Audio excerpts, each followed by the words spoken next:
Hi అండి, నమస్తే. నేను మీ Lakshmi. Welcome back to Lakshmi Vijayawada Vindu Ruchulu. మంచి రుచిగా కరకరలాడే ఉల్లిపాయ పకోడీని ఎలా చేయాలో చూపించబోతున్నాను. మరి లేట్ చేసేయకుండా ప్రాసెస్లోకి వెళ్ళిపోదాం పదండి. ముందుగా 4 కట్ చేసిన ఉల్లిపాయని ఇలా బౌల్లోకి తీసుకోండి. ఇందులోనే కప్పున్నర వరకు శనగపిండిని, 4 కట్ చేసిన పచ్చిమిరపకాయలు, టేస్ట్కి సరిపడా సాల్ట్, పావు టీ స్పూన్ వంట సోడాని యాడ్ చేయండి.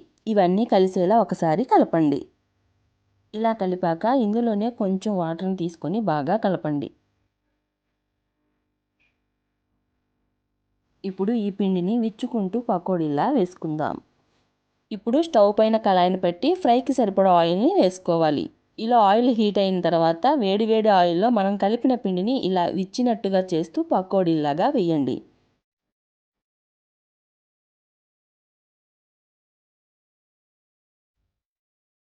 ఇలా వేసుకొని మంటని మీడియం ఫ్లేమ్లో పెట్టి కరకరలాడేలాగా బాగా ఫ్రై చేయండి. ఇవి బాగా ఫ్రై అయ్యి గోల్డెన్ కలర్లోకి వచ్చాయి. వీటిని ఒక ప్లేట్లోకి తీసుకుందాం.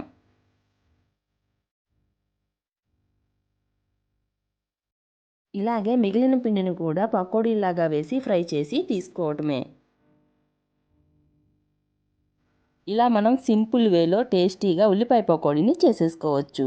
సో ఫ్రెండ్స్, ఈ రెసిపీ మీకు నచ్చితే ఒక లైక్ చేయండి. ఈ రెసిపీని మీ ఫ్రెండ్స్తో రిలేటివ్స్తో షేర్ చేసుకోండి. మరిన్ని రెసిపీస్ కోసం మన లక్ష్మీ విజయవాడ విందు రుచులు ఛానల్ని సబ్స్క్రైబ్ చేసుకోండి. నెక్స్ట్ మరొక రెసిపీతో మళ్ళీ కలుద్దాం.